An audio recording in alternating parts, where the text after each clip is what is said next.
Si vous souhaitez être à la une du meilleur de l'actualité camerounaise, alors vous êtes au bon endroit. L'information de qualité vous est proposée sur votre nouvelle chaîne YouTube, Média d'Afrique TV. Eh bien, mesdames et messieurs, une fois de plus bienvenue pour cette nouvelle analyse vidéo. Pour vous qui êtes nouveaux, retenez que nous sommes une équipe d'experts analystes, spécialisés dans les affaires politiques, dont l'objectif majeur est de vous informer en continu des faits et gestes, politiques, économiques et sportifs qui fait rage au quotidien. Bien sûr, il suffit de vous abonner et d'activer la petite cloche pour rester toujours à l'écoute de la une. À noter aussi que vos commentaires sont toujours les bienvenus.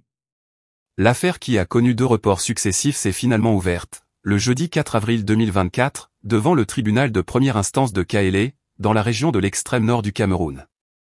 La requête portée devant les juridictions camerounaises vise à obtenir l'annulation du congrès de Guidigi du 11 mai 2019 qui avait porté Cabral Libye à la tête du parti s'est tenu ce matin du 4 avril 2024.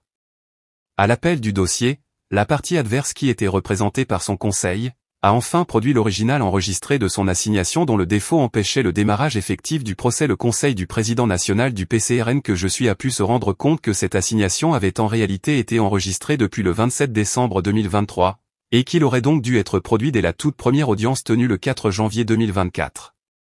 Cela aurait épargné au procès de subir des renvois dilatoires au 1er février, au 7 mars puis au 4 avril 2024. Quoi qu'il en soit, en plus de son assignation enregistrée, la partie adverse a produit des conclusions supplémentaires ainsi qu'un bordereau de pièces.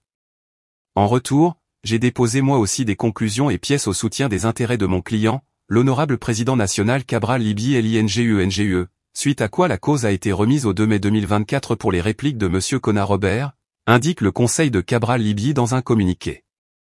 À l'issue de cette première audience dans le fond, une autre audience est fixée pour le 2 mai 2024. Selon maître René Roger Bébé, c'est la production de l'assignation que le procès a véritablement démarré, le jeudi 4 avril 2024.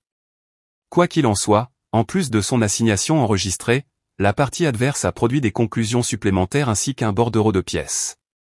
En retour, j'ai déposé moi aussi des conclusions et pièces au soutien des intérêts de mon client, l'honorable président national Cabral Libye LINGUE, suite à quoi la cause a été remise au 2 mai 2024 pour les répliques de M. Cona Robert.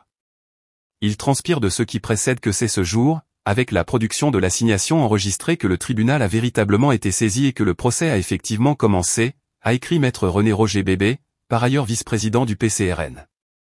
Selon l'avocat de Cabral Libye, avec cette procédure ouverte et en attendant qu'elle soit épuisée, Robert Cona ne peut en aucune manière se prévaloir de la qualité de président national du Parti camerounais pour la réconciliation nationale.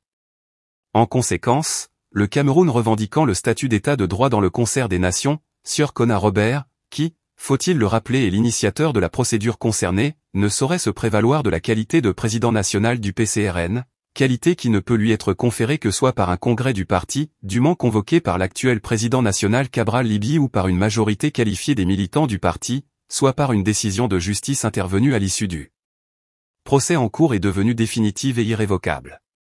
Tout passage en force, d'où qu'il puisse être impulsé, serait donc nul et de nul effet. En attendant, honorable Cabral Libye LINGUE reste et demeure le président national du PCRN auréolé qu'il ait des attributs de la légalité et de la légitimité, prévient maître René Roger Bébé.